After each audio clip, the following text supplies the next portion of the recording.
안녕하세요. 제 사연을 보내게 되었는데, 먼저 그분은 결혼을 준비할 때부터 아이 계획도 함께 세웠을 정도로 아이를 손꼽아 기다리고 있었어요.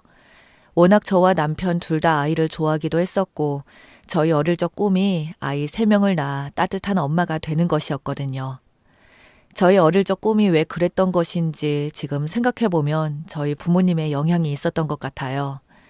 저희 부모님은 저와 남동생에게는 넘치는 사랑을 주셨고, 그래서 저희 남매는 사랑을 많이 받고 자란 티가 난다는 걸 항상 들어왔어요.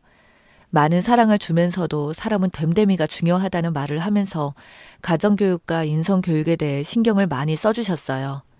그렇다 보니 학창시절에도 사회생활을 할 때도 사람들 중심에 있었고 인기가 많았던 것 같아요. 어쨌든 그렇게 자라오다 보니 좋은 남편, 좋은 아빠가 될 것 같은 남자를 만나 빨리 결혼하여 아이를 낳는 거였죠. 그렇게 결혼한 뒤 5년 정도가 지나고 그토록 기다리던 선물이 찾아오게 되었어요.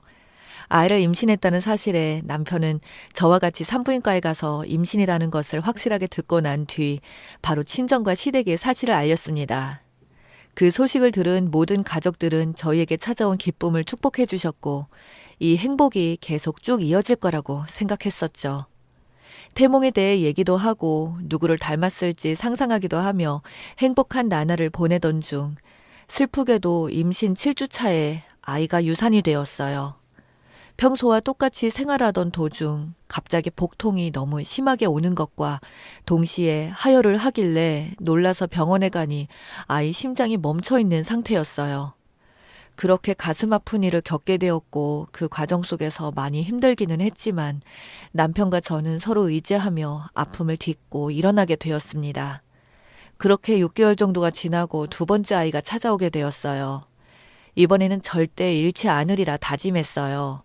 첫 이별 이후 저희 부부뿐만 아니라 양가 부모님께서도 지켜보시면서 많이 힘들어 하신 것을 알기 때문에 임신 소식을 조심스럽게 알려드렸어요. 그랬더니 양가 부모님도 모두 너무나 기뻐하시면서 정말 수고했다고 이제 마음의 짐을 좀 덜 수 있겠다며 기뻐해 주셨죠. 시어머님은 자신의 꿈에 호랑이가 나왔다고 하면서 태어나면 집안을 크게 일으킬 아이라고 하셨어요. 그렇게 두 번째 아이의 태명은 희랑이라고 희망과 사랑이라는 뜻이 담기기도 했고 태몽에 나온 호랑이와 발음이 비슷해서 그렇게 불렀습니다.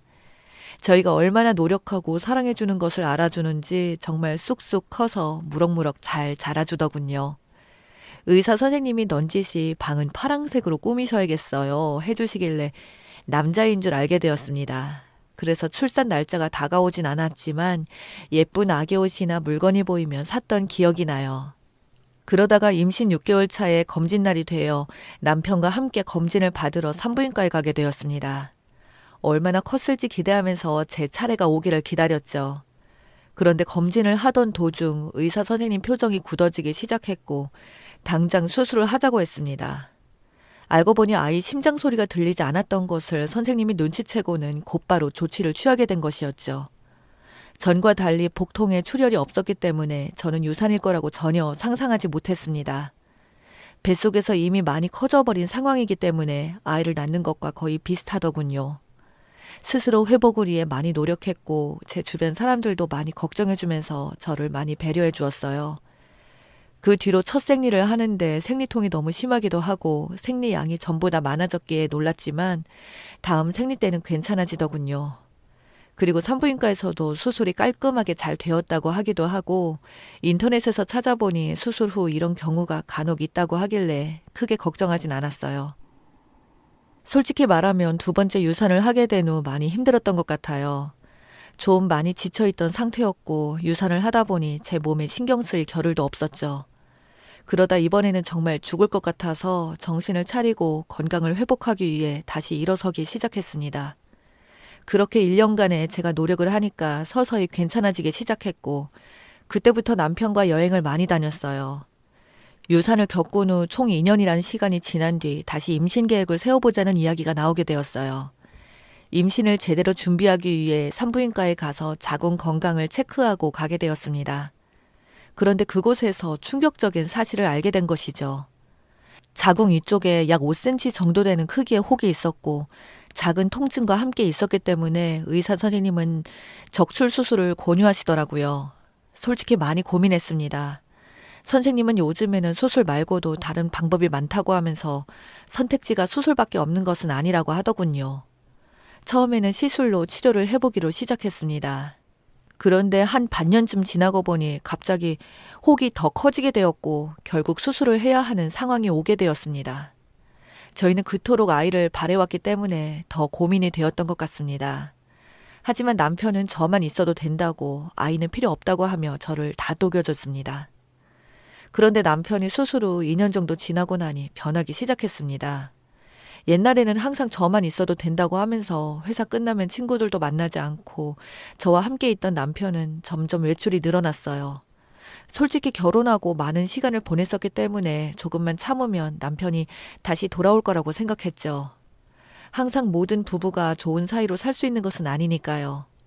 근데 한참 지나고 보니 시간이 지나도 변하지 않더라고요. 그래서 저는 주말에 남편이 친구를 만나고 오겠다고 하길래 조심스럽게 말을 꺼내봤습니다. 오늘 나가지 말고 같이 있는 거 어때?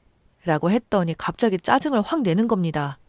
아, 진짜 맨날 붙어 있잖아. 왜 이렇게 바라는 게 많아? 아, 우리가 시간이 부족한 것 같아서. 짜증나게 말 더하게 만들지 마. 이런 식으로 계속 말하는 남편에게 저도 조금씩 지치기 시작했고 결국 저희는 말싸움으로 번지게 되었어요. 그런데 문제는 남편이 저에게 말실수를 했다는 거죠. 내가 친구 좀 만나고 오겠다는데 왜 이렇게 난리치고 그래? 애도 못 낳는 게 말이야.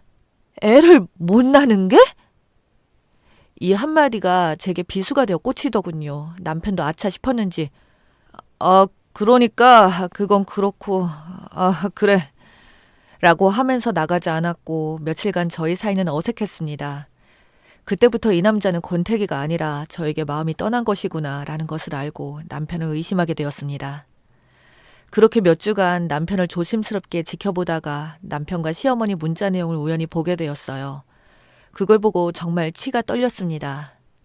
시어머니는 제가 임신하지 못하는 사실을 알게 된 후 남편과 저를 이혼시키겠다는 생각을 하셨나 봐요.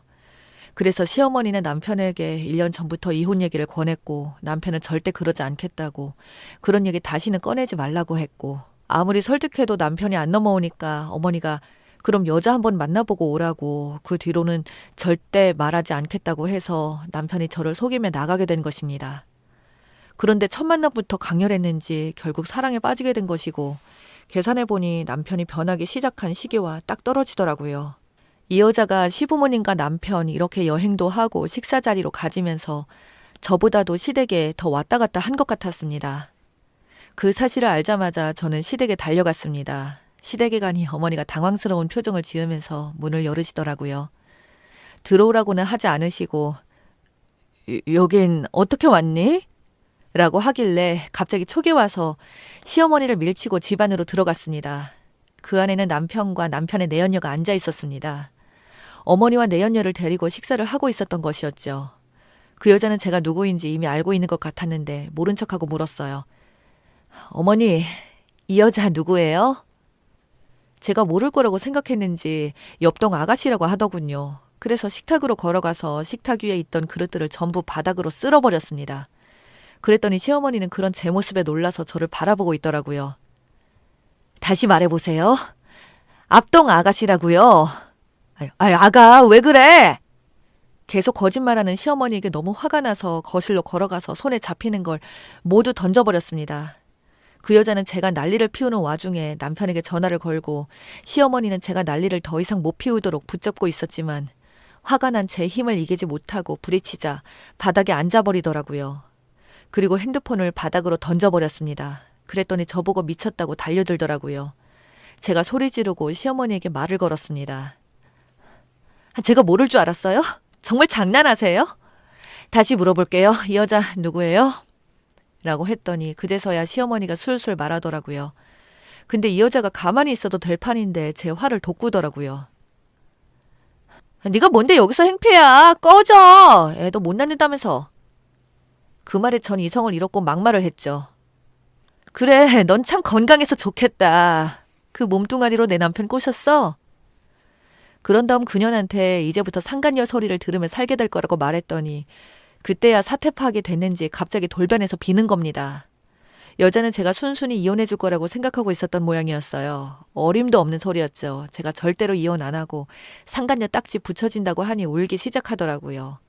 아무리 울고 매달려 사과해도 제가 받아주지 않자 저한테는 안 됐는지 포기하고 분했는지 시어머니한테 매달리면서 쌍욕을 날렸어요. 그러자 시어머니는 당황해서 저에게 자기가 잘못했다고 무릎을 꿇고 빌더군요. 내가 미쳤어. 착한 며느리 쫓아서 이혼시키고 못된 여우를 집안에 들일 뻔했네. 미안하다. 용서해라. 그러더군요. 이 둘이 번갈아 가면서 저에게 매달렸지만 저는 다 뿌리치고 나와서 아무 생각도 들지 않아 그냥 무작정 친정집에 갔습니다. 그렇게 친정집으로 차를 몰고 가는데 산책을 가려고 밖으로 나오는 엄마를 보자마자 갑자기 굉장히 화가 풀렸습니다. 저는 순간 현관문 앞에서 눈물이 멈추지 않았고 엄마는 왜 그러냐며 서둘러 저를 집으로 데리고 들어가자고 했어요. 저는 몰랐는데 식탁 위에 있던 그릇들이 떨어지면서 깨진 조각들이 제 발에 박혀 있더군요. 제 힘을 감당하지 못할 정도로 써서 그런지 온몸이 떨리기도 했고요. 놀라시는 어머님에게 좀 전에 있던 상황을 모두 설명했어요. 저희 부모님은 제가 남편과 사이가 좋을 것이라고 당연히 생각하시고 계신 상태여서 그런지 더 충격을 받은 듯 했습니다. 부모님은 남동생에게 전화해서 집으로 호출을 했어요. 부모님께 너무 죄송하지만 저는 너무 놀라고 충격을 받은 상태라 그 시간 그 이후로 부모님과 남동생에게 많은 의지를 하게 되었고 부모님도 동생도 저에게 걱정하지 말라며 다 해결해 주겠다고 하더라고요. 그날 저녁 남편은 저희 친정 부모님과 저만 있는 줄 알고 난장판을 부리려고 찾아왔더라고요. 문을 열어주자마자 신발을 신은 채 거실로 들어와 제 이름을 크게 불렀고 저를 보고 제 멱살을 잡으려고 할 때 남편 놈 뒤에서 남동생이 남편 놈 등짝을 거세게 내리쳤어요. 남편은 저절로 무릎을 꿇게 되었죠. 너 한 번만 더 누나 눈에 눈물 나게 하면 너 죽고 나 죽는 거야. 이혼 과정에서 술을 쓴다거나 누나를 불리한 쪽으로 몰아가면 그날은 저승 가는 날이야. 알아? 하고 협박하며 말했습니다. 한 번도 본 적 없는 남동생의 푸시에 남편은 벌벌 떨더니 다 포기하고 이혼해주겠다고 하더군요. 동생은 그날 녹음도 하고 이혼에 대해 차후 어떻게 하겠다는 자필로 쓴 서약서도 받았습니다.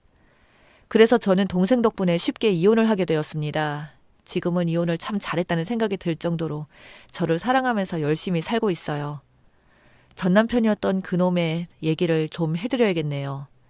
이혼하고 바로 둘이 결혼할 줄 알았는데 전 남편 놈 가진 것 없고 직장도 형편없자 그 여자는 남편을 버릴 생각을 했는지 시어머니를 속여 돈을 가지고 도망갔다고 들었습니다. 시어머님이 이 여자와도 이혼을 시키면 안 될 것 같으니까 그 상간녀에게조차 빌고 매달려서 당신 아들이랑 잘해보라고 이곳저곳 쫓아다녔던 모양이에요. 그 여자도 보통이 아닌 게 전 시어머니의 재산 반 이상 가지고 잠적했다고 하더라고요. 어쨌든 시어머니에게는 저 여자가 복수를 했고 저에게 모르는 번호로 문자가 와서 봤더니 전 남편이더군요. 아이가 없어서 시원하게 이혼했는데 한번 봐달라고 하기에 차단해버렸습니다.